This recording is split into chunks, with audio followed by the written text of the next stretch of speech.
In this video we are looking at multiplying and dividing powers. And this is going to progress to your index laws. So first of all, just a bit of a recap. Index notation provides a convenient way to describe repeated multiplication. So take these two examples. We have 3 to the power of 5 and a to the power of 3. The base is the 3 in this case and the pronumeral a in this case here. The index number or the power in this one here is 3 to the power of 5, so 5 is the power. And in this one here it's a to the power of 3, so 3 is the index number or power. The expanded form is underlined in red here. So for example, 3 to the power of 5 means that this number 3 has to multiply by itself 5 times. So 1, 2, 3, 4, 5. And the same goes for the pronumeral a. Its power is 3, so the a will be repeated 3 times. 1, 2, 3. And always in between the letter a here, the pronumeral a or the number 3 will be a multiplication symbol. We are now going to take that knowledge and apply it to index laws. So let's look at index law 1. Okay, it is for multiplying powers with the same base. So index law 1 focuses on multiplying and the same base. Where index law 2 does the same thing, but it's focusing on dividing powers with the same base.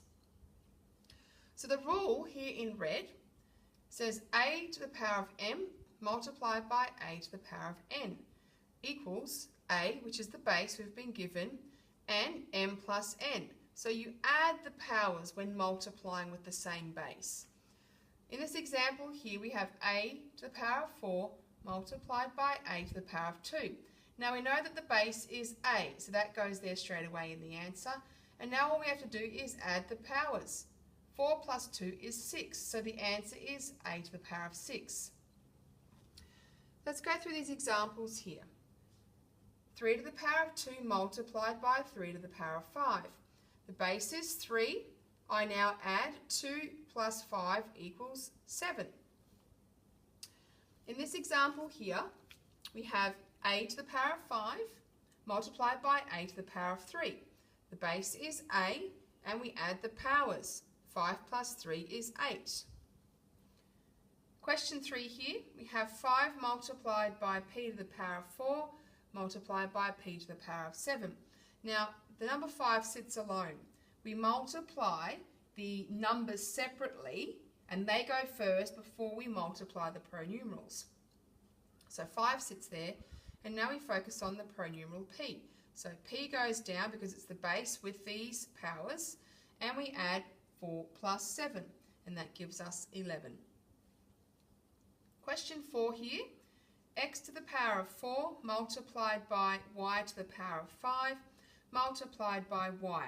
Now remember, any pronumeral on its own gets a power of 1, and you can't forget that when you multiply these. So x to the power of 4 sits alone. It's got no relationship to y to the power of 5 or y to the power of 1. It's not a like term with y, so it sits on its own. And now I'm going to work the letter y here, the pronumeral y. So I write down y and I add the powers. 5 plus 1 is 6.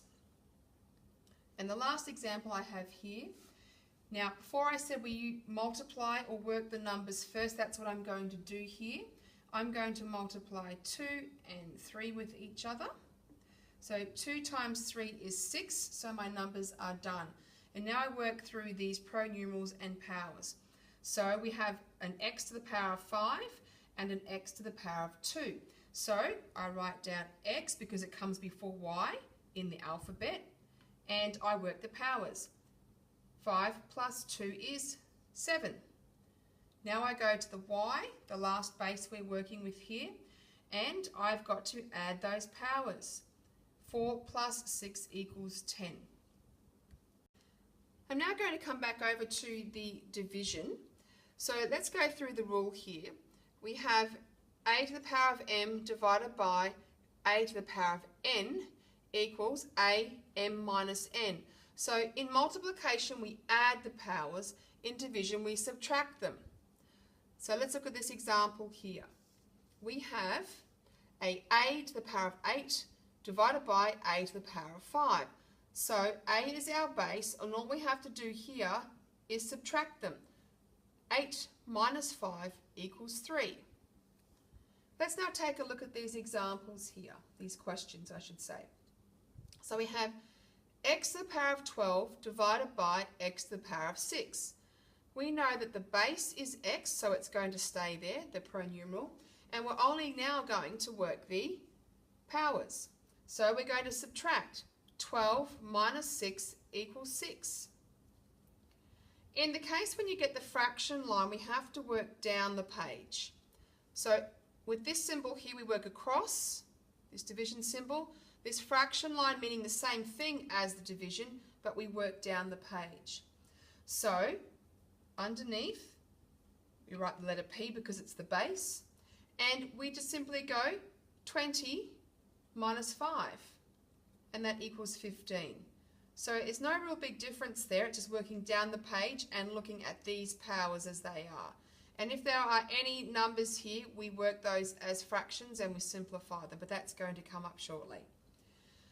The last example I have here, we have some numbers and we have some pronumerals with powers. So again, we have to work the numbers first, and in this case we're going to divide. 12 divided by 6 equals 2. And now that that's out the way, we now work the powers. So a to the power of 10 and a to the power of 2.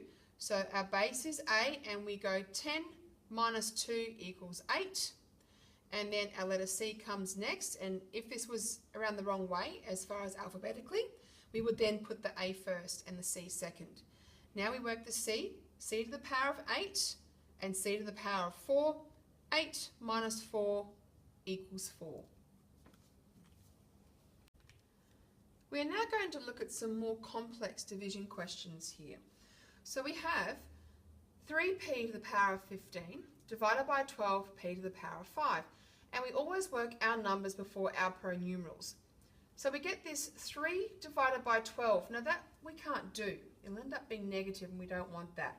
So in order to fix that problem, we change this to a fraction. And we rewrite it. 3p to the power of 15 divided by 12p to the power of 5. And then we work down the page. The first thing we have to do is simplify the fraction because we work the numbers first. So 3 being the highest common factor here, we go 3 into itself goes once, and 3 into 12 goes 4 times. So now we have a new fraction of 1/4. And now we're going to work these pronumerals with the powers, and we're going to subtract. 15 minus 5 equals 10. We give the pronumeral to the top line, the numerator, and we give it the power. So we have an answer of 1p to the power of 10 divided by 4. Now we move to the last question that we have here for division examples. And again, this situation we had over here now is starting here. So we work the numbers first and we have to simplify. Now 4 and 12, I know that the highest common factor with 4 and 12 is 4 itself. And so we simplify down to a fraction of 1/3. And now we have to work the powers. So m to the power of 6, m to the power of 1. So we rewrite the answer over here. And we have 6 minus 1 equals m to the power of 5. And now we have 8 minus 6 equals n to the power of 2. And again, we just give the pronumerals to the numerator and leave the number down here on its own in the denominator. Now we're going to move on to some extension questions, and we're going to apply those index laws 1 and 2 together. So let's take a look at this first question here. It says w to the power of 2 multiplied by w to the power of 8 divided by w to the power of 5. So the first thing I'm going to do is work the top line here, the numerator. My base is w, and when I'm multiplying I have to add the powers. So 2 plus 8 equals 10, and I simply drop down the denominator of w to the power of 5. And now I can work down the page and solve by subtracting my powers. So w to the power of 10 divided by w to the power of 5 means I just subtract the powers. 10 minus 5 equals 5. And now I have an answer of w to the power of 5. This one here is very similar. It's just got a lot more calculations within it. So don't be worried about that. So again, we're going to multiply the numbers first. 2 times 8 is 16. I then work alphabetically with my pronumerals and their powers. So a to the power of 3 multiplied by a to the power of 2, I simply add the powers and get a to the power of 5. And I do the same thing with the c. Now remember, c has a power of 1. When there's nothing there, it's a power of 1. So I add 1 plus 3 equals c to the power of 4. And I've now done my numerator. And all I have to do now is drop down my denominator. And now I can work down the page. So I need to find the highest common factor that goes into 16 and 4. It is 4, so it goes in to 16 4 times and into itself once. So when I rewrite this, I don't have to write 4 over 1. I simply write 4 as the answer because 4 over 1 in a fraction really means 4 on its own. And now I'm going to work down with these powers. A to the power of 5, now because it's division becomes a minus, okay, 5 minus 4 is a. Now we could say a to the power of 1, but that's incorrect. We just want to have a on its own.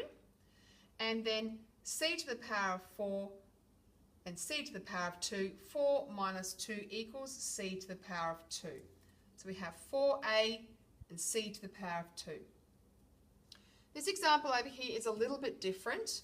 We're actually going to work across the fraction this way. So we work the numerators first. We have a d to the power of 3 multiplied by a d to the power of 5. So we simply add those powers because it's multiplication. So 3 plus 5 is 8. And we've got our fraction line, and our next pronumeral, which is our base, is f. And again, we multiply across. So it's f to the power of 4 multiplied by f to the power of 6. We add the powers and we get f to the power of 10, and that's it. There's no division because these are not like terms. D and f do not have a relationship, therefore we cannot simplify and go any further or subtract any powers.